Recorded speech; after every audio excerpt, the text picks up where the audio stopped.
Bonjour à toutes et tous et bienvenue au neuvième épisode de notre série sur les élections colombiennes. Avant de... Et maintenant, nous sommes ravis d'accueillir les Stimson Center, le centre Stimson, comme co-présentateurs de cet épisode. Merci beaucoup, Ben Guedan, directeur du programme pour l'Amérique latine, pour votre collaboration enthousiaste. Nous sommes honorés de compter aujourd'hui sur la participation de panélistes de premier plan, notamment Larda Ardila, chroniqueuse et les spectateurs et auteur du livre La Costa Nostra, un livre enquête sur les activités économiques et politiques de la famille Char de la côte Caraïbe de Colombie. Nous avons aussi Valéria Marulanda, conseillère en communication stratégique et personnalité, régulièrement présente dans les principaux médias colombiens. De plus, nous avons ici Miguel Silva, fondateur du Galileo 6 et conseiller de longue date en communication stratégique, gestion politique et gestion des crises. Bienvenue, Miguel, à toi aussi. Et maintenant, nous avons James Bosworth, rechercheur associé du Stimson Center et rédacteur du Latin America Risk Report, un bulletin d'analyse hebdomadaire incontournable pour les observateurs de la région. Merci beaucoup et bienvenue à James aussi. Et bien sûr, nous avons ici Ken Frankel, co-animateur et président du Conseil canadien des Amériques. Et maintenant, je vois ici que nous avons également le plaisir d'accueillir comme notre cinquième panéliste, Thomas González, ancien ministre et sondeur lors de plusieurs campagnes présidentielles, de plus d'autres événements politiques importants. Et avec ça, je vais passer la parole à Ken, co-animateur d'aujourd'hui. Ken Frankel, la parole est à vous. Merci, Martha. Et préparez-vous, chers amis de la Colombie, nous allons commencer maintenant une série de semaines vraiment intéressantes. Nous sommes au dernier tour de cette course électorale et au neuvième épisode de notre série de séminaires web qui a débuté il y a 11 mois. À nos débuts, notre fil conducteur était le 40% environ des Colombiens qui, dans des sondages répétés, s'est déclaré centriste entre guillemets. Nous allons parler un petit peu aujourd'hui de ce qui s'est passé avec le centre, mais je vais parler de ça bientôt dans notre introduction. Nous nous demandions avant, et c'est pour ça que nous allons commencer la série de cette façon, on va commencer avec les principaux sondeurs du centre, Humberto de la Calle. Nous voulons commencer aujourd'hui en citant quelque chose qui s'est passé il y a 3 jours dans une longue conversation avec le représentant du centre, Humberto de la Calle. Il a écrit un tweet posté il y a 3 jours, Umberto lui-même, dans lequel il a énuméré 10 raisons pour lesquelles les reculs de la démocratie lors de cette campagne a été effroyable. Des insultes, pas de débat, des attaques préventives et infondées contre l'autorité électorale, le spectre d'une fraude aux intentions que l'on ignore, l'effondrement terminal des partis. Cinquième point qu'il mentionne dans son tweet, un financement des campagnes sans précédent, les contrôles de dépenses complètement dépassés. 6, une instrumentalisation du pouvoir d'État au profit d'un candidat comme on ne l'avait jamais vu avant les années 50. 7, des attaques contre la presse. 8, les médias d'État au service d'une candidature de façon éhontée. 9, des réseaux sociaux anonymes détruisant les réputations de manière effrénée. Et 10, l'intelligence artificielle qui a anéanti la possibilité de connaître la vérité, ce qui était une preuve qui est désormais tout de la fiction. De la Cahier conclut que la Colombie a reculé dans sa quête de la démocratie. Maintenant, sur la base de cette évaluation encourageante, comment les choses se sont-elles déroulées? Boz, je te passe la parole. Merci énormément, Ken. Je remercie. Effectivement, nous avons reçu les résultats définitifs du scrutin Et il faut penser effectivement à ces quasi 44% de Abelardo de la Espriella, 41% pour Ivan Cepeda et Paloma Valencia qui reste en dehors. Donc, cela est effectivement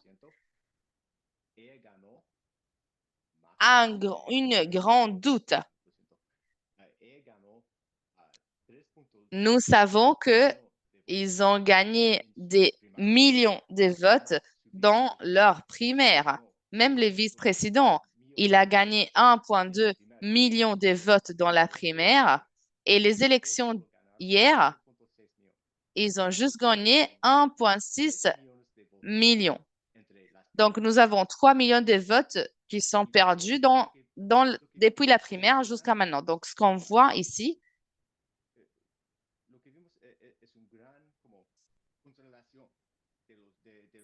c'est un grand différence des votes. Et ça, c'est la polarisation extrême du spectre politique.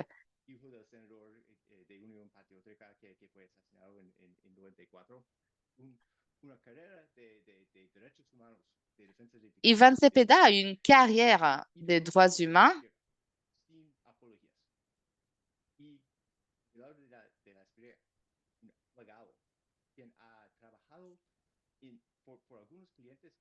Il a travaillé pour des clients vraiment controversiels. Dans ces moments, il apparaît Abelardo de la Espriella comme un candidat d'extrême droite. Loin de l'uribisme de la Colombie de droite, on parle d'une droite différente maintenant. Il est beaucoup plus près de Milei ou Bukele qu'Uribe. Et ça, c'est un changement pour la Colombie. Nous parlons maintenant des données différentes, pas juste différence entre gauche et droite, mais aussi nous avons un politicien, un homme politique, carrière politique, Ivan Cepeda, 60 et quelques, qui a déjà travaillé avec les congrès. De l'autre côté, nous avons un avocat qui n'a jamais couvert un poste politique. C'est sa première élection de sa vie. Deuxième point, l'idéologie politique contre un avocat. Ivan Cepeda d'un côté qui a travaillé avec la gauche toute sa vie et une autre personne de l'autre côté qui n'avait pas d'idéologie jusqu'à l'année passée, qui est un avocat et qui va travailler avec n'importe client qui va le payer. Donc, quelqu'un qui, dans ces moments, ressemble à quelqu'un de droite, mais ça ne veut pas dire que ça va être sa ligne politique toute sa vie, parce qu'il n'avait pas d'idéologie politique il y a un an. Donc, nous avons ici deux choses qui font un peu de différence. Dans ce moment, nous parlons des personnes qui sont orgueilleuses de leur polarisation, gauche et droite, et les deux ne veulent pas appartenir au centre. Personne ne veut gagner son centre. Ils veulent gagner sa propre base à eux. Deuxièmement, nous avons deux candidats qui veulent mener un changement. Et ça, c'est bien sûr certain. Ils veulent un changement parce que soit ils veulent éliminer le pétrisme et aller de l'avant avec un pays à chaque fois plus à droite, mais Ivan Cepeda aussi.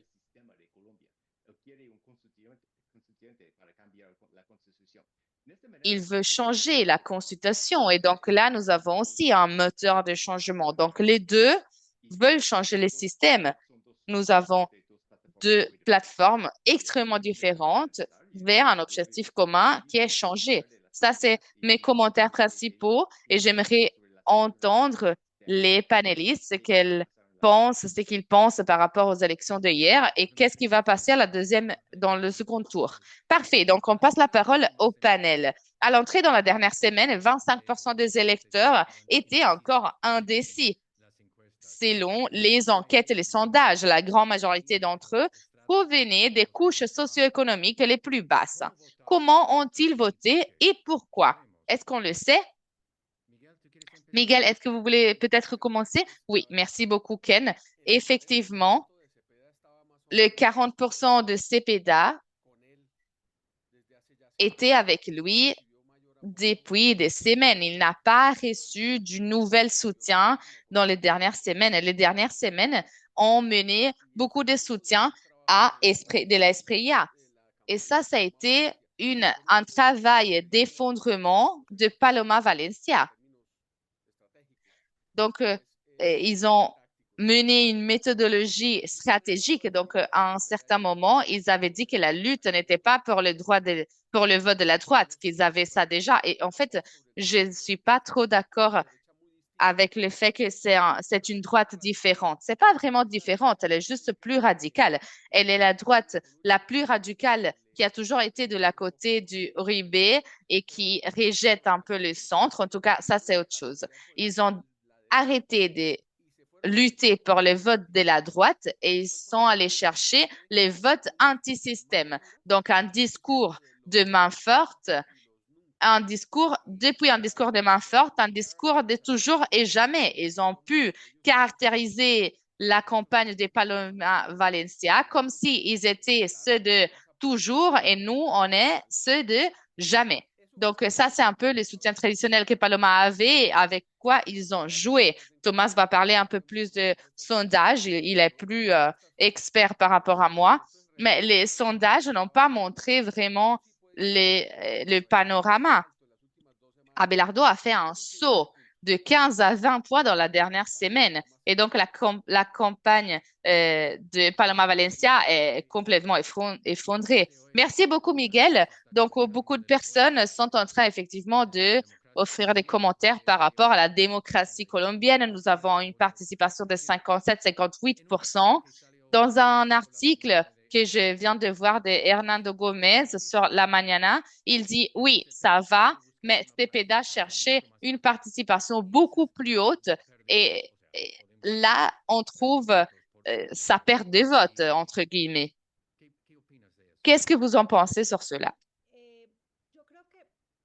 Oui, je crois que ici, on pourrait dire qu'il y a deux personnes qui ont perdu. D'un côté, nous avons Gustavo Petro parce qu'il pensait vraiment qu'ils allaient avoir des meilleurs résultats. Et de l'autre côté, bien sûr, nous avons le président Uribe. Donc, je pense que nous faisons face maintenant à un nouveau aperçu politique en Colombie. Je ne suis pas trop d'accord avec Miguel. Effectivement, à mon avis, il s'agit d'une nouvelle droite, une droite 3.0, parce qu'à la fin de la journée, Abelardo a vendu ce que Uribe était en train de vendre à ce moment-là, qui était récupérer l'autorité en étant un candidat beaucoup plus aligné à ces nouveaux moments politiques avec une campagne beaucoup plus focalisés sur les réseaux sociaux. Ils ont donc pu profiter de ces nouvelles plateformes, ces nouveaux systèmes digital numériques. Mais je suis d'accord avec Miguel sur le fait il s'agissait d'une campagne anti-établissement. Donc, je suis d'accord avec toi, Miguel, par rapport au fait que cette campagne s'est transformée dans une campagne des deux côtés anti-établissement. Avec la votation de Gustavo Petro, la volonté de changer, de changement est encore là. Avec Cepeda, la narrative est que l'établissement n'a pas permis ces changements. Et avec Abelardo de l'autre côté, on veut un changement face à ces gouvernements dans les prochains 4 ans. Donc, Cepeda voulait avoir des nouvelles votes. Ces votes ont été fortement liés à la popularité de Petro dans certains secteurs, mais il n'a pas réussi à appeler à des nouveaux votants. Et c'est là de nouveaux électeurs. Et cela va être un défi, et des défis d'Abelardo aussi, parce que Abelardo a absorbé tous les votes de Paloma, les votes qui sont partis vers Paloma est sûrement en représentation d'un centre que nous ne savons pas vers où elle va bouger pour le second tour. Merci beaucoup, Valéria. Laura, je te passe la parole. J'aimerais parler avec toi de ce qui s'est passé dans la région de la côte. Mais avant cela, Thomas, j'aimerais te demander L'influence et les sondages. Valéria et Miguel ont mentionné cela. J'aimerais qu'on parle de ça, le changement de vote, la tombée de Paloma. Depuis la fin du mois d'avril, peut-être même avant cela, quel rôle jouaient les sondages, quelle influence elles ont joué dans cet aperçu d'une démarche forte de transition vers Abelardo? Voilà, salutations tout le monde, surtout à Ken, James et tous les personnes qui nous écoutent. Je pense que les sondages sont la meilleure forme de créer des expectatives des électeurs. Les personnes commencent à parler, les, les informations arrivent depuis les réseaux sociaux, mais l'encre en soi, les vrais liens est la série de sondages. Je pense que depuis les élections du Congrès jusqu'aux consultations, jusqu'aux primaires, bah, il y a eu beaucoup de différences. Les primaires ont transformé Paloma dans une candidate qui n'avait pas trop de force vers les élections présidentielles. Les primaires ont eu une bonne votation. Et aussi, elle a pu faire ticket avec Juan Daniel qu'on ne s'attendait pas. Donc, c'était une première d'espoir, en chemin vers l'espoir. Le pays est plus important, on peut travailler ensemble. Je pense que on a commencé par là. Les sondages ont montré une montée de cela, mais aussi cette fondée cette tombée a établi un peu de bilan, d'équilibre avec la candidature de Paloma. Et après, l'électorat a commencé à avoir plusieurs doutes par rapport à la possibilité de réussir à gagner. Je pense qu'ils ont établi beaucoup de sérieuxté à la candidature de Paloma aussi. Je vais vous donner un chiffre. Quand nous regardons les élections de 2022, si on se demande combien de personnes ont voté les candidats plus institutionnels et plus de l'établissement, et ensemble, ils sont arrivés au 29%. Mais si nous mettons Paloma Valencia et Fajardo, ça fait 10%. Donc, ce n'est pas des infos fausses. Donc, utiliser l'instrument de mettre l'étiquette de quelqu'un comme étant le candidat méchant fonctionne encore. Paloma aurait pu lidérer un front de succès contre le gouvernement et les sondages ont montré que cela a commencé à tomber depuis les dernières semaines. Et à la fin, les sondages se sont trompés dans plusieurs choses. Cependant, je crois que c'était évident le fait qu'il allait y avoir une sortie de certaines personnes de la candidature de Paloma. Donc, les sondages continuent à mettre des expectatives. Je pense que les expectatives étaient de Abelardo allait être plus fort, mais pas autant. Et en fait, plusieurs personnes ont été surprises par les effectifs résultats contre le gouvernement actuel. Mais avant cela, Laura, on aimerait savoir un peu plus par rapport à la région de la côte. On comprend tous et toutes que il s'agit d'un champ de bataille vraiment important par rapport aux élections présidentielles. Donc, Laura, est-ce que tu peux nous parler un peu par rapport à ce qui s'est passé dans la côte et comment on peut décrire cela? Oui, tout à fait, on parle de ça. Le Caraïbe est vraiment déterminant, la région du Caraïbe, parce que ça peut changer là les résultats. On le sait que en Colombie, il y a une quantité de votes région. En faisant la liste de qui a gagné et qui a perdu, je mettrai dans la liste de ceux qui ont perdu les groupes politiques ou les plans politiques et je montrerai que dans cette élection aussi, dans la candidature de Paloma Valencia, il y a eu un manque, un excès de confiance dans certains plans politiques qui n'ont pas joué un rôle déterminant dans les élections présidentielles. Les élections présidentielles, normalement, montrent un vote beaucoup plus libre et émotionnel, aligné avec ce qui normalement se passe en Colombie, à exception de ce qui se passe si se passe quelque chose d'extraordinaire. En 2014, on a eu ces cas. Donc, dans ces cas, ils avaient gagné en premier tour et donc ils ont rempli les rivières de l'argent, des fonds irrégulières et donc ce type de euh, modalités se sont activées à nouveau. Il y avait beaucoup d'expectatives par rapport à Barranquilla, la ville de Barranquilla, parce que Abelardo a choisi cette ville comme une sorte de siège principal. Son discours principal a été fait là-bas. La campagne a été menée surtout là-bas. Et vu qu'il s'agit d'une zone où la famille Char soutient Belardo, ils ont gagné.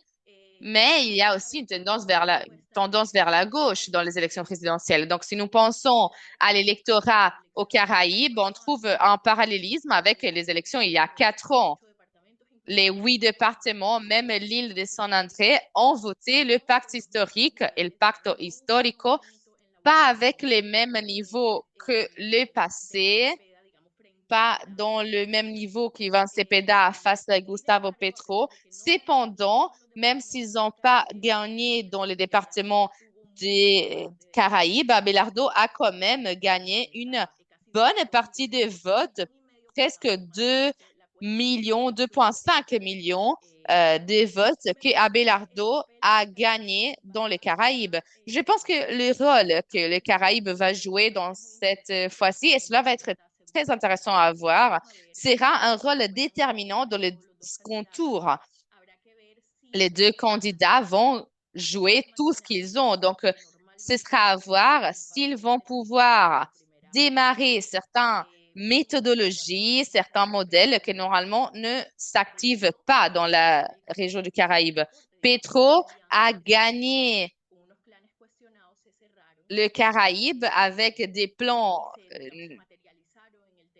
polémiques, mais nous savons que beaucoup de régions de la périphérie, dans la Caraïbe, si vous ne donnez pas les transports aux gens de Caraïbes, ils ne vont pas pouvoir arriver à voter. Donc, effectivement, nous avons une différence entre les deux candidats qui n'est pas vraiment claire. Et donc, il faudra voir si cela va sentir la différence par rapport à comment les deux candidats vont s'approximer à cette partie de l'électorat. Nous savons qu'ils vont devoir parler aux personnes de l'établissement, mais les deux ont des groupes politiques de leur côté. Donc, Ivan Cepeda, il était un peu plus démontré avec Carlos Caicedo.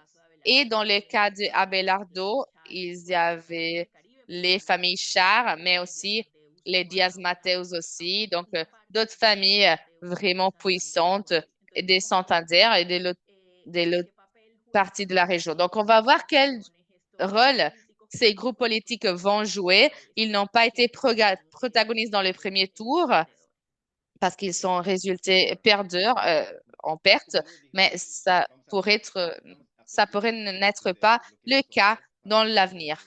Bien sûr, nous sommes en train d'apprendre beaucoup depuis hier. Donc, ce que nous avons compris hier par rapport au vote, quels groupes politiques vont bouger depuis maintenant vers les seconds tours? Nous avons parlé que Valencia s'est appuyé à Abelardo après perdre son élection. Mais qu'est-ce qui va se passer? Est-ce qu'ils vont démarrer leur machine pour soutenir Abelardo? Est-ce qu'ils vont faire autre chose? Est-ce que nous voulons peut-être commencer avec Miguel? Qu'est-ce que nous avons appris? Quelles stratégies vont être utilisées par Abelardo et Ivan pour changer les élections à venir? Oui, effectivement, en pertenant au centre et en ayant fait un travail assez long avec Uribe et avec comment renforcer le message du centre politique, je me sens complètement en échec. Je pense que la première chose qu'il faut comprendre est comment pouvoir récupérer un centre qui peut passionner l'électorat. Le centre ne peut pas être quelque chose avec la même distance entre la gauche et la droite, un truc élitiste qui ne se connecte pas avec les personnes. Le sens de ça est prendre la leçon. Le centre politique est important. Les 5 villes les plus grandes de la Colombie ont des maires de centre qui n'utilisent pas les réseaux sociaux pour incendier le pays, etc. Donc, le centre est là, il est présent. Je pense que ce qui arrive maintenant est vraiment intéressant. Ce que je pensais avant était que Abelardo allait perdre contre Cepeda parce que je pensais que Cepeda allait lui en mettre en dessus 10 points et que Paloma pouvait gagner à Cepeda parce que le centre allait la soutenir. Mais je ne pense plus cela. Je pense qu'Abelardo a une bonne possibilité de gagner les seconds tours pour une bonne raison, parce que la stratégie de Cepeda est la stratégie de Petro. Et la stratégie de Petro était de faire perdre Cepeda. Et Petro, sa stratégie est de dire qu'il y a de la fraude. Parce que dans ce cas, Petro va partir à la rue comme un AMLO colombien. Donc, à la gauche, nous avons encore Petro. Tout ce qui est arrivé après est irrélevant. Donc, je pense qu'Abelardo a une bonne chance d'être président. Ils ont une opération politique vraiment, vraiment prête. Le gouvernement, bien sûr, a l'argent de la contratation publique. Ils soutiennent une partie des organisations criminelles et le cash flow ou les flux de l'argent du chavisme va devoir sortir quelque part. Mais en soi, dans cette second tour, on est en train de jouer avec une quantité d'argent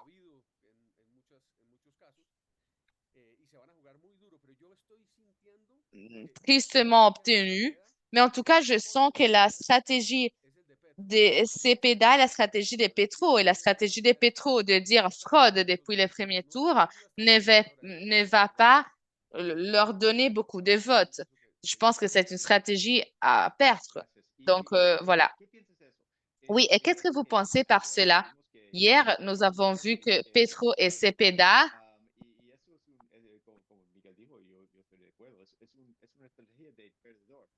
c'est une stratégie des losers, pas des gagnants.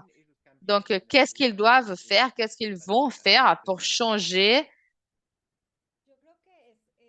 le futur? Oui, je pense que ce qu'ils ont dit est aligné à ce que le gouvernement a fait dans les derniers 4 ans. Petro est parti de l'institutionnalité, mais pendant les derniers 4 ans, il a été en contre de cette institutionnalisation. Donc, en soi, il s'agit d'une conséquence normale de ce que Petro a fait dans les derniers 4 ans, en allant en contre de l'établissement, en faisant partie de celui. Donc, instaurer le chaos, instaurer des doutes par rapport à l'institutionnalisation de la Colombie. Bah, en soi, je suis d'accord avec Miguel. Sortir et dire tout cela pour la minorité du centre, leur dire que s'il s'agit d'une fraude, bah, en soi,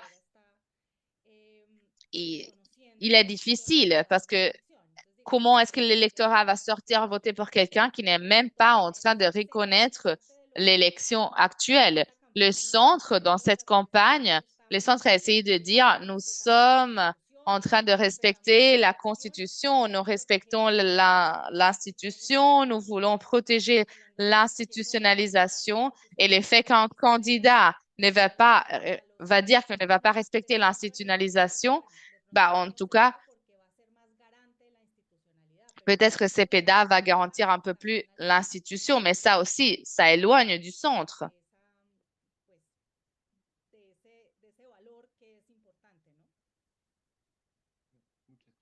Oui, merci. Thomas, je veux poser une question par rapport au centre. J'aimerais savoir si les votes de Paloma, du centre, de Facardo ou d'autres candidats du centre, ces votes sont transféribles. On- Cet électorat peut dire que ils vont voter pour Cepeda ou est-ce qu'ils vont partir? Qu'est-ce qui va se passer avec les voteurs de Paloma et du centre. Qui, est- qui est-ce qu'ils vont soutenir dans le second tour? Oui, je pense que la démocratie moderne, dans la démocratie moderne, l'électorat décide par soi-même. Donc, je ne pense pas que les, l'avis, l'avis du candidat qu'ils ont voté qui a perdu ne va pas trop être écouté. Ça dépend plutôt avec l'alignement des valeurs. Je pense que dans le passé, était comme ça, mais maintenant, c'est un peu plus vulnérable. Moi, je fais mes propres calculs. Je regarde les votes d'hier et effectivement, la participation a été assez haute. Il y a 4 ans, nous avions le 55% de participation et maintenant, nous avions 58. Donc, on peut calculer en disant, OK, si nous avons les mêmes 58 personnes qui ont voté en fait dans les seconds tours en 2022, donc dans le premier tour, nous avons eu la même participation que nous avions eu l'année passée. Donc, dans ces cas, nous allons nécessiter 2 millions de votes pour passer le limite. Si on enlève les votes en blanc, les votes abstention, peut-être, je pense pas que les personnes vont changer. Peut-être que ça va grandir, ce chiffre. Nous sommes sur les 11,5, 11,6. Et si cela grandit, ben, on peut arriver vers 12,5 millions de votes. Avec les votes en abstention, on est sur les 11,5, 12 millions pour gagner la présidence. Et Abelardo commence avec un 10,3, 10,4. Donc, il a besoin de 2 millions de votes. 1,5, 2 millions de votes pour gagner. Ivan Cepeda a besoin de 2 millions, 2,5 millions. Donc, beaucoup plus de ce que Abelardo nécessite pour y arriver. Donc, où est-ce qu'ils peuvent sortir ces votes? Où est-ce qu'il va chercher ces votes qui manquent? 1,6 million de votes des personnes qui ont voté Oviedo, au Paloma. Si tout cet électorat passe vers Abelardo, ils ont gagné. Mais nous avons 1 million de votes de Fajardo.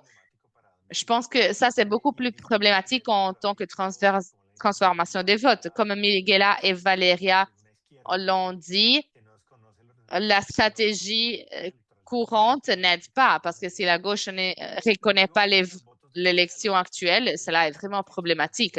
Et de plus, nous avons les votes de Claudia Lopez. Elle a montré que Abelardo, c'était un jamais, peut-être que Cepeda avec des changements, et de l'autre candidat de droite. Même vote que Chauva Lopez. Donc, on imagine de la ligne de Paloma. Donc, une liste longue des chiffres pour expliquer que je pense qu'il y a un chemin vraiment clair pour Abelardo pour gagner la présidence. Les sondages nous ont montré les données, les calculs qu'on a faits nous montrent que les votes de Paloma vont aller vers Abelardo. Paloma, hier, l'a dit aussi. Moi, je vais soutenir Abelardo et je pense que les personnes après les deuils, je pense que l'électorat de Paloma va partir vers Abelardo. Sauf s'il y a quelque chose d'extraordinaire qui va se passer à niveau institutionnel, par exemple, en, une occasion de violence, mais cela est préoccupant en voyant, en regardant les niveaux des conversations d'hier pour la nuit. Laura, oui, je veux ajouter quelque chose par rapport à ce que Thomas a dit. Ben, je voulais ajouter à ce que Thomas vient de dire par rapport à quelque chose avec lequel j'étais tout à fait d'accord, mais je vais ajouter quelque chose. Abelardo, je pense qu'il a tous ses cartes sur la table pour pouvoir gagner cette élection. Je pense que il gagne avec sa stratégie de la campagne, mais aussi le type de candidat que Ivan Cepeda a été. Le fait que la campagne de Cepeda était vraiment pas attractive par rapport à appeler les votes des personnes au-delà de la gauche. Ils n'ont même pas essayé de le faire, d'obtenir ces votes-là. Mais on revient au centre. Je sens aussi qu'il va y avoir une possibilité que quelque chose va se passer. Sergio Fajardo, hier, a dit que il n'allait pas partir vers Ballenas, mais en tout cas, ce n'est pas comme si Claudia va sortir et donner une ordre et tout le monde va suivre cela, mais peut-être que certains gestes qui génèrent de la tranquillité dans les personnes, dans l'électorat, pourraient changer la situation. Donc, peut-être ce qui va donner le moins de peur, parce qu'une partie du centre a voté pour Petro. Donc, on comprend que Cepeda donne moins de peur au centre, à l'électorat du centre par rapport à la droite. Donc, une nouvelle promesse à ne pas aller en contre de l'établissement, respecter les institutions. Oui, le centre a ça. Mais là, nous avons un moment politique qui va se passer quand Fajardo va parler. Je pense que cela va donner un peu d'oxygène à Cepeda. Cepeda n'est pas en train d'aider lui-même. Au-delà de ne pas reconnaître les résultats sans présenter des preuves de fraude, il a maintenant critiqué les personnes qui se sont mises en t-shirt de la sélection colombienne et il a même dit à la sélection de football de aller se mettre ces t-shirts, de motiver les gens, d'encourager les gens. Et les centres n'a pas aimé ce ton autoritaire. Mais en tout cas, je pense qu'il y a quelque chose qui peut se passer autour. Effectivement, il y a une préoccupation sérieuse par rapport au succès possible d'Abelardo de la Espriella. Nous savons qu'il s'agit d'un homme vraiment autoritaire, anti-démocratie, xénophobe, raciste, machiste, ami de personnes questionnables comme Bukele. Donc, je crois effectivement que le centre est appelé à euh, bouger d'ici le second tour. Et je pense que cela va être intéressant de voir ce qui va se passer avec cela. Je pense aussi qu'à un certain moment, et j'espère que cela va se passer plutôt que tard, et je pense que c'est déjà trop tard par rapport à ce qui s'est passé hier. Et cela a à voir avec le périodisme, le journalisme colombien. Donc, les réflexions du journalisme euh, des États-Unis par rapport au fait que nous n'avons pas pu lire les voteurs de Trump. Nous n'avons pas pu analyser quel est le profil de l'électorat d'Abelardo. Est-ce qu'il y a une émotion, une identité nationale? Qu'est-ce qui bouge? Est-ce que c'est juste la droite populiste ou juste l'alternative, être contre Petro? Mais comme journaliste, j'aime bien poser cette question. Et hier, je me suis rendu compte de certaines choses. Il s'agit des petites données, mais je pense qu'elles sont révélateurs. Les personnes qui vont des avocats dans la rue, dans la côte, et on m'a dit que cette personne allait voter pour Abelardo. Et en soi, et on m'a dit, au marché, chaque personne est extorsionnée. On ne peut pas travailler. Il y a trop de trafic. Et ça a été le discours de sécurité. Donc, l'effondrement de la sécurité a aidé Abelardo à gagner des votes. Mais nous ne pouvons pas simplifier cet électorat d'Abelardo comme un inconscient, comme quelqu'un qui va voter des personnes polémiques juste pour ça. Je crois qu'on va devoir analyser les raisons derrière ces choix. Pourquoi est-ce que ces personnes terminent à donner leur vote avec ce type de personnages qui sont en train d'apparaître de plus en plus dans beaucoup de pays dans un contexte de tombée de la démocratie. Oui, effectivement, à Cartagena, nous avons un patron qui se répète tout le temps et c'est le même modèle ici à Medellín, de la même façon. Donc, nous pensions savoir d'où l'électorat d'Abelardo allait sortir selon les niveaux socio-économiques, mais je pense que nous avons appris que c'était pas la pensée correcte. Vous avez parlé d'une possible présidence des deux candidats. Mais avant d'entrer dans cette thématique, j'aimerais parler un peu des personnalités.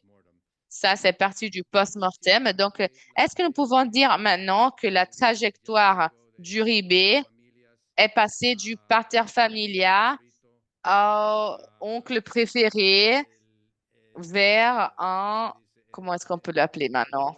Vers un grand-père qui doit passer un peu plus de temps dans la ferme avec ses petits-enfants. Ça, c'est ce que je ressens ici à Medellín, qui est sa base. Ça ne veut pas dire qu'il n'a pas de pouvoir, ça ne veut pas dire qu'il n'a pas d'influence dans certaines zones, mais à la fin de la journée, on peut dire que l'époque d'Uribe est dans sa tombée. Est-ce que vous êtes d'accord avec cela ou pas?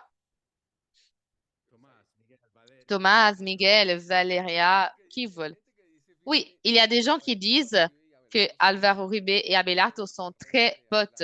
Et apparemment, selon les réseaux d'Abelardo, il y a des scènes avec Abelardo qui donne des lunettes de soleil avec Uribe, Uribe qui conduit avec Abelardo. Et apparemment, ils sont potes. Et Abelardo, apparemment, était un prototype pour envoyer quelqu'un à l'extrême droite pour que le centre démocratique puisse se situer au centre, plutôt au centre. Ça, c'était quelque chose qui était dit bien avant les primaires. Moi, je pense que Uribe va être quelqu'un de très près d'Abelardo, mais aussi il a dû s'aligner dans cette guerre si violente entre ces deux campagnes. Uribe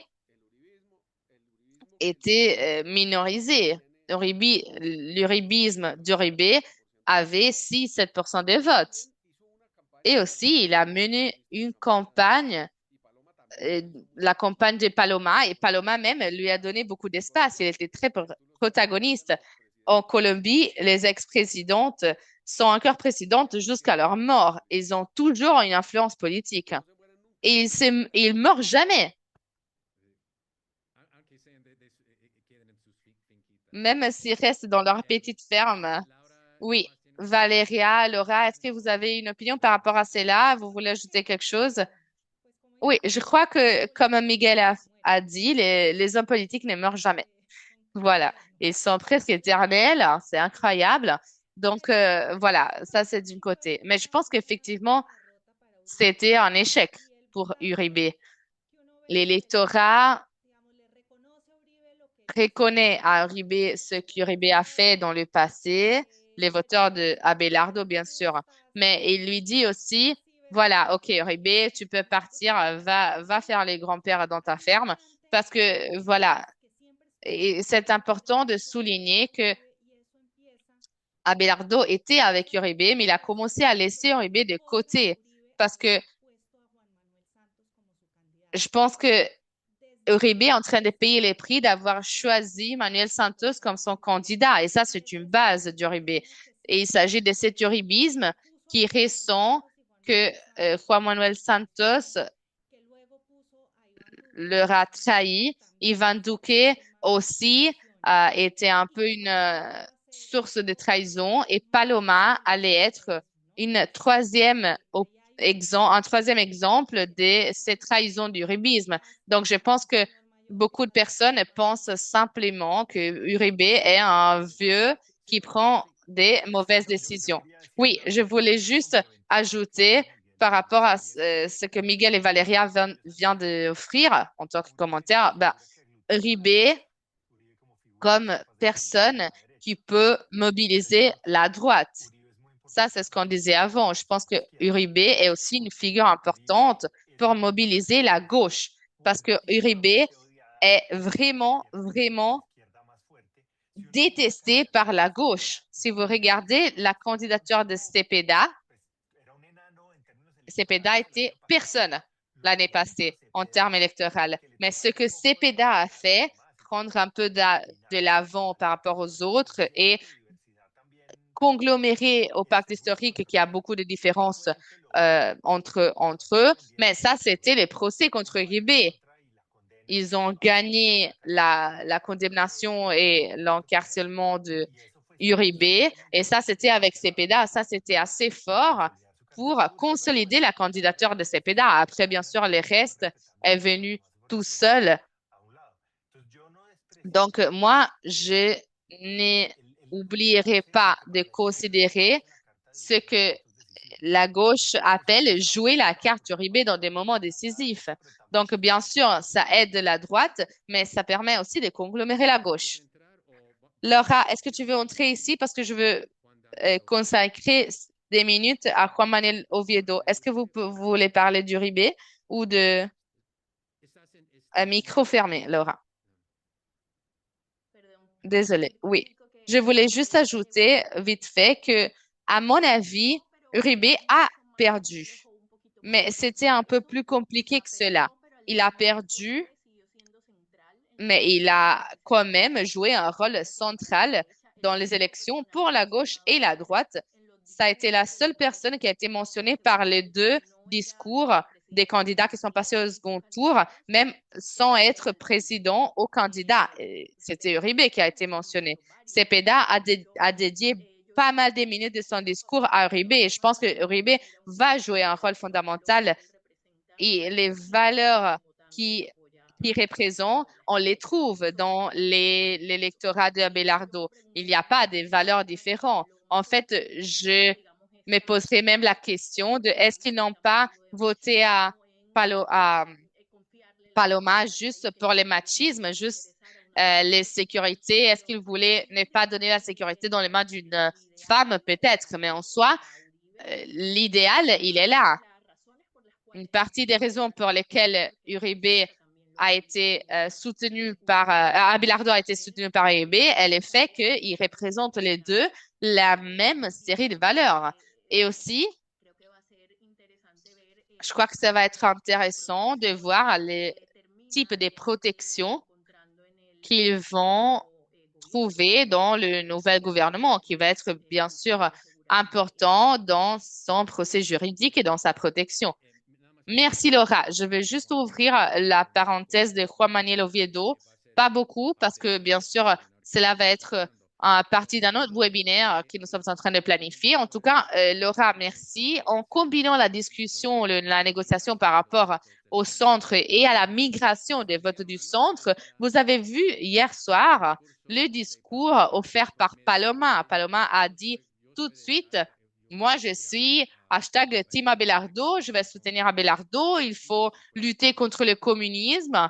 Ça, c'était cité directement. Et bien sûr, les commentaires de Juan Manuel Oviedo étaient complètement à l'opposé de ces commentaires. Il était vraiment anxieux, stressé.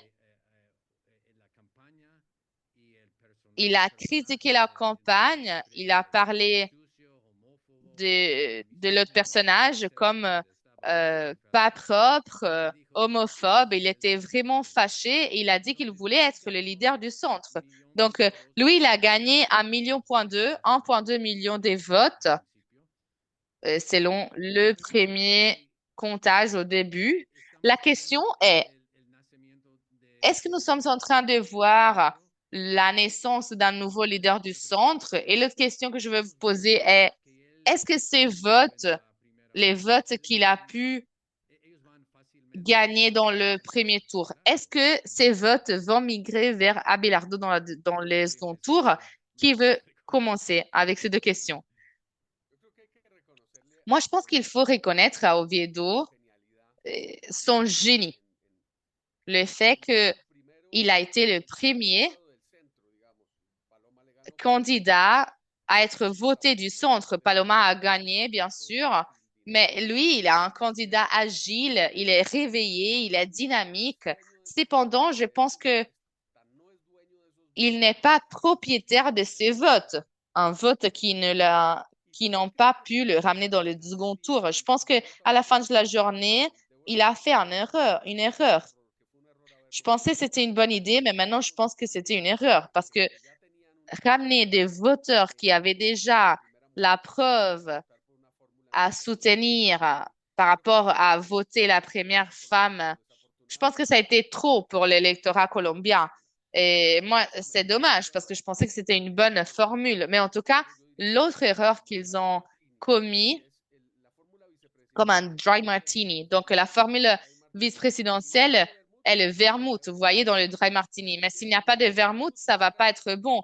Mais s'il y a trop de vermouth, c'est un cocktail imbuvable. Donc, dans ces cas, le vice-président, je pense qu'il était trop présent dans ses tickets, dans ses formules.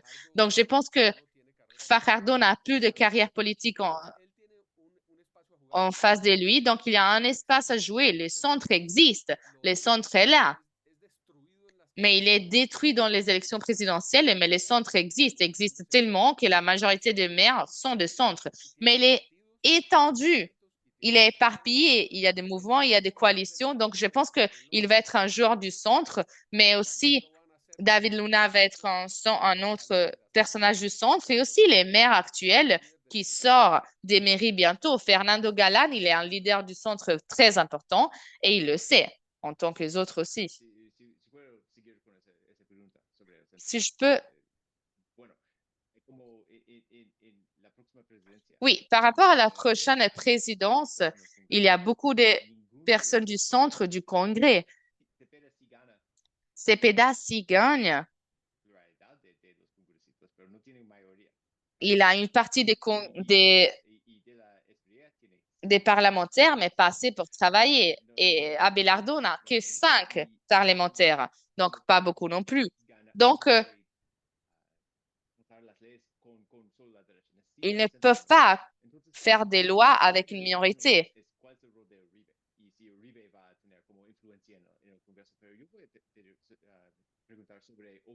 Donc, Uribe, mais aussi en demandant par rapport à Uribe et Oviedo, qui sera les leaders du centre? Est-ce que ça va être possible de modérer l'agenda de Cepeda ou de Abelardo s'ils arrivent à être présidents? Oui, je peux me lancer dans la réponse. Je crois que pour Abelardo, il serait plus facile de gérer les congrès par rapport que Cepeda. En soi, ils n'ont pas la majorité, aucun des deux. Mais même si Salvation Nationale n'a pas beaucoup de votes, le centre de démocratique va voter avec Abelardo. Ils ont déjà consolidé ces blocs-là. Et après cela, bah, nous avons les pactes historiques avec l'Alliance verte. Donc, en soi, je pense qu'il y a deux pôles équilibrés des deux côtés. Et bien sûr, nous avons ces partis charnières qui ont terminé en étant les partis traditionnels de la Colombie qui représentent des partis avec un caractère très transactionnel. Je crois que Abelardo a plus de capacités par rapport à Cepeda de mettre en vigueur une opération transactionnelle dans le Congrès parce qu'en soi, Cepeda, en considérant la personnalité qu'il a, il est tellement idéologique et discipliné, je pense pas qu'il va accepter d'utiliser un opérateur politique comme Petro l'avait, que même en l'avant, ça a été assez difficile de réussir à faire certaines choses. Donc, en soi, je ne vois pas comment Cepeda va pouvoir être un opérateur politique. Donc, je pense que Abelardo va avoir plus de capacités à gérer les congrès par rapport à ce que Cepeda pourrait faire. Oui, Laura. Tout à fait, je suis d'accord avec ce que Valéria vient de dire. Effectivement, Abelardo, et je suis d'accord par rapport au fait que Abelardo va avoir plutôt d'habilité pour gérer les congrès, mais il va quand même devoir faire face à une décision que lui-même il a prise avec l'idée d'avoir les groupes politiques qui l'accompagnent, pas juste les critiquer, mais les insulter même dans certains cas, comme ils ont fait avec le César à la Pécard, un parlementaire qui a terminé en soutenant le pétrisme parce que ça a été qui a vu les noms d'une des ministres dans les ministres des Sports, dans toute une crise par rapport à la bureaucratie, à cette série de transactions pas bien faites. Ben, en tout cas, pour souligner l'important qu'il peut être comme joueur au Congrès, mais certaines personnes ont aussi gagné des insultes. Et Abelardo aurait dû se taire dans ces situations pour gagner leur vote au Congrès. Donc, en soi, nous avons des situations dans lesquelles les deux n'ont pas un chemin clair vers la gestion du Congrès. Donc,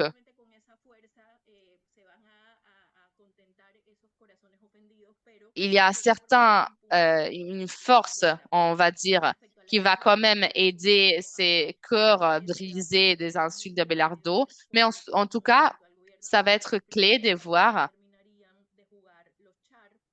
quel rôle la famille Char vont jouer. Ils ne sont pas juste un groupe aléatoire, ils sont plutôt les groupes qui sont en train de soutenir de forme principale Abelardo. Il y a certaines informations déjà confirmées et pas confirmées par rapport au rôle qu'ils ont joué pour soutenir dans la zone des Caraïbes la famille de Cher pour voter vers Abelardo. Donc, ce serait leur rêve de mettre pas un allié, mais leur même euh, candidat à la présidence. Donc, je pense que la famille Char va jouer un rôle important après être sorti du Congrès. Donc, le fait qu'il n'y a même pas un candidat avec leur prénom, leur nom de famille au Congrès, mais au moins avoir des alliés. On va voir quel type de force cela va pouvoir donner au gouvernement. Juste une petite question. Merci beaucoup, Laura. Thomas, je pense que si je ne me trompe pas, il s'agit de la première élection, peut-être que je me trompe, hein, par rapport au fait que les personnes sont en train de parler vraiment beaucoup d'un aspect important par rapport au marché de Paris. Apparemment, il a une relation étroite avec les erreurs de sondage, mais j'aimerais savoir quelle est la relation entre les marchés de Paris et les sondages populaires. Moi, j'aimerais dire trois choses par rapport à cela. Avant tout, dans les marchés de Paris, je pense qu'ils ont eu assez de bons résultats dans certaines élections. Deuxièmement, le marché des paris sont petits, ils ne sont pas des marchés vraiment liquides. Les, les personnes qui parient les formats individuels peuvent changer vraiment les résultats. Donc, je pense que l'hypothèse est que quelque chose peut se passer ici. Il y a eu des mouvements forts de paris. Ce serait bien de se demander si cela devrait être partie d'une campagne. Il y a des personnes qui font des tweets en anglais, on ne sait pas qui c'est. Ils ont un emoji de chien par rapport à les élections colombiennes. Ils sont en train de tweeter vraiment beaucoup et cela est très associé à un parti de l'éventail politique et ces tweets invitent les personnes à faire des paris par rapport aux possibles résultats électoraux. Je ne pense pas que en Colombie, cela peut jouer le même rôle que ça peut jouer aux États-Unis. Et je pense que les moyens, le Colombien moyen n'est pas vraiment dans ces marchés. Je pense que cela, c'est plutôt l'obsession d'une minorité qui est vraiment politiquement engagée. Si je peux dire quelque chose par rapport à Juan Daniel, quelque chose de très court, c'est le suivant. Ce qui est en train de se passer en Amérique latine, nous sommes en train de choisir des personnes qui sont vraiment contraires à l'établissement. Et dans cet ordre d'idées, nous choisissons des personnes authentiques qui ne doivent pas répondre au gouvernement passé, aux choses qui ont déjà été faites. Il s'agit des personnes qui parlent d'une forme très claire, ouverte. Ils disent ce qu'ils pensent. On parle des personnes comme Milei, comme Bukele, comme le même Petro. Et donc, par rapport à cela, on regarde au centre. Et la seule personne qui, à mon avis, a ces caractéristiques est Juan Daniel Oviedo. Je ne crois pas que les autres personnes dans la liste ont de la facilité par rapport à cela, soit Miguel, soit les autres dans la liste. Je pense que simplement, ils sont trop liés à l'établissement pour que l'électorat moderne puisse le digérer. Juan Daniel, à mon avis, est quelqu'un qui qui propose quelque chose de authentique et genuine. Mais lui-même, il est entré dans une preuve vraiment difficile. Il a dit que le 3 juin, il va faire quelque chose, mais personne a demandé quelque chose par rapport à son intervention. Machiste, homophobe, indépendant, il a dit quelque chose comme ça et personne lui a demandé. Je pense que c'est un moment dans lequel il ne joue pas. Paloma n'est plus là, Oviedo n'est plus là, donc ils doivent, ils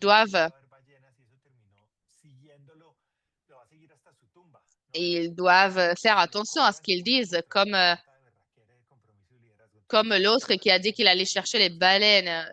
Cela va courir après lui pendant toute sa vie. Donc, il faut faire attention à quel type de commentaires ils vont offrir maintenant par rapport à des positions futures, des représentations du centre. Oui, merci beaucoup. Et par rapport aux dernières questions, je veux juste poser question aux autres panélistes par rapport au centre. Dans toute l'Amérique latine, nous avons vu des élections présidentielles entre la gauche et la droite. Les élections au Chili, il y a certains mois, les élections au Pérou, au Brésil et en Colombie. Donc, nous avons la gauche extrême et la droite extrême. Nous avons une polarisation dans les élections présidentielles. Ce que je veux savoir est par rapport aux présidences, que ce soit Abelardo ou Cepeda, est-ce que nous allons voir plus de ça en Colombie ou est-ce qu'il y a une carrière, un schéma pour réobtenir des votes du centre pour commencer avec Laura et après on passant aux autres? Oui, je pense que on arrive vers une polarisation évidente et beaucoup plus forte avec un risque additionnel qui est le risque de la violence. Comme cette élection, comme les autres, a été une élection forte avec une, euh, avec un moment important, l'assassinat de Michael Uribe. Et je pense qu'on est déjà en train d'ouvrir l'attitude des deux candidats. Ils sont déjà en train de débattre. Mais hier, il ne descendait pas des termes comme bandits ou criminels en s'accusant les uns les autres. Donc, quel type de message ils sont en train de transmettre?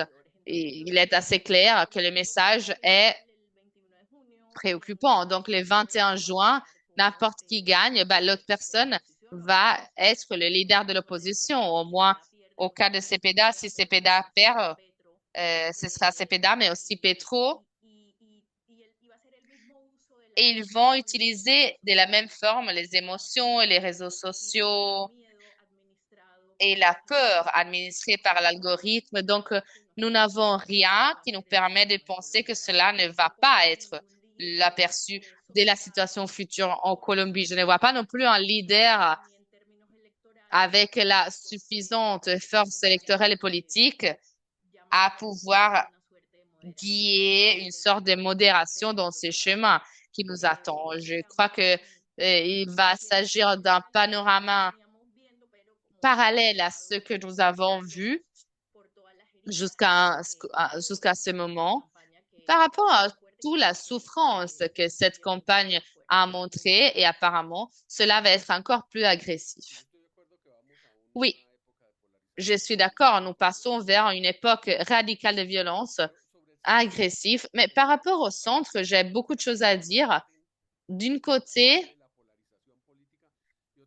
une chose est de tuer le centre comme polarisation politique et l'autre chose est de se suicider avec le centre même. Le centre aurait pu consolider un candidat en octobre au lieu d'arriver avec une quantité de pré-candidats. Nous avons parlé de cela en 2021, en 2025 et nous n'arrivons pas à réussir dans cet objectif parce que nous avons un manque d'expérience politique peut-être. Il est difficile d'avoir des candidats qui se mettent d'accord, des candidats par parti, candidats par signature, mais le centre doit apprendre depuis la gauche. Uribe Mais ça n'a pas été le cas, mais en tout cas, ils choisissent 5 candidats, 5 semaines, des sondages, ils tuent 4 candidats, il en reste un.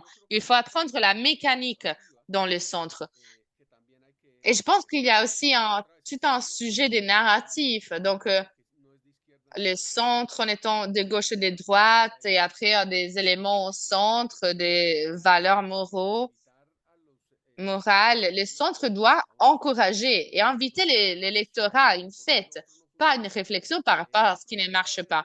Je pense qu'il va y avoir un espace après 4 ans d'horreur, dans le sens que le, le centre peut réunifier les pays. Nous avons vécu un tel processus dans la Colombie. Ça, c'est l'espoir. Cependant, aujourd'hui, l'optimisme est vraiment bas.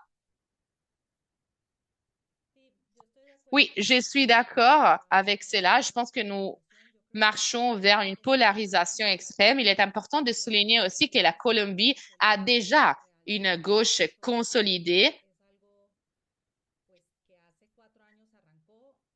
et cela a commencé il y a 4 ans. Nous avons déjà consolidé tout cela et en Colombie, on n'avait jamais vu. C'était du jamais vu. Donc, si Abelardo arrive à être président, son style est polarisant. Je ne sais pas si au gouvernement, on va pouvoir modérer tout ça. Donc, peut-être un technocrate au gouvernement, quelqu'un qui arrive à calmer un peu la situation, ou alors, si définitivement Juan Manuel Restrepo est éloigné, apparemment, il va être dédié à l'international et lui au local. Donc, on se demande effectivement comment ils vont former cette équipe. Tout va dépendre de comment ils vont développer la création du gouvernement. Si le gouvernement reste là ou alors si c'est Cepeda qui gagne, donc une opportunité pour donner une nouvelle naissance au centre. Et il est vrai qu'effectivement, le centre, en termes des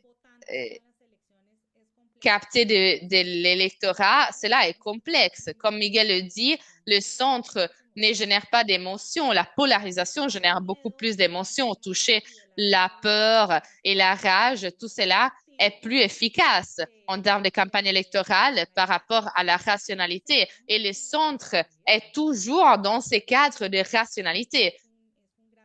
Donc, il s'agit d'un grand défi que le centre a pour les prochains 4 ans. Je crois que cependant, il est vraiment tôt encore pour penser à cela. Je pense que les défis à venir vont être beaucoup et différents. Oui, merci. Thomas, pour conclure. Oui, je voulais juste offrir 2 petites interventions. La première et c'est une expression colombienne, mais peut-être il est universel. On dit souvent que la campagne, on l'a fait en poésie et le gouvernement, on les fait en texte, en prose. Donc, on sait que ce qu'ils vont effectivement faire, ben, tout ça, c'est un point d'interrogation. On sait la mise en scène qu'ils ont choisi de faire, mais on ne sait pas vraiment comment Abelardo et sa formule vont effectivement se comporter au sein du gouvernement. Donc, ils doivent entrer dans les besoins des pensées une fois la victoire à leur agenda des 4 ans et maintenir la polarisation pendant 4 ans, ça va être difficile. Donc, ils doivent penser à leur pragmatisme, à où est la ligne de la responsabilité de ces sujets. Donc, voilà, ça d'une côté. Et l'autre point que je voulais soulever est la période des critiques dans la formation de la relation avec les présidents et l'opinion publique. Et cette période commence depuis l'électorat, depuis la victoire, au début du gouvernement. Et on a des exemples par rapport à comment on peut faire cela d'une bonne ou mauvaise forme. Je pense que Douquet a fait un horrible travail parce que dans cette période de temps-là, l'opinion publique a commencé à voir sa construction d'image et lui, il a pris la guitare, il a pris un ballon de football, il est allé au roi, et il a fait n'importe quoi. Donc, il a renforcé l'opinion déjà négative que lui, il a fait. Et Claudia Lopez, avec une réputation de combative, d'intolérante, et elle a gagné la mairie et il est parti les jours après à Galan pour aider à le faire gagner en président du conseil. C'était son rival, hein. Et elle a expliqué qu'elle allait faire un gouvernement pour tout le monde. Donc, Claudia Lopez a soutenu sa réputation positive après cette période de temps pendant longtemps. Donc, je pense que cette période de temps va nous donner beaucoup de pistes, d'indices par rapport à comment ils vont mener le gouvernement futur. Le problème est que nous ne savons pas qu'est-ce qui va se passer.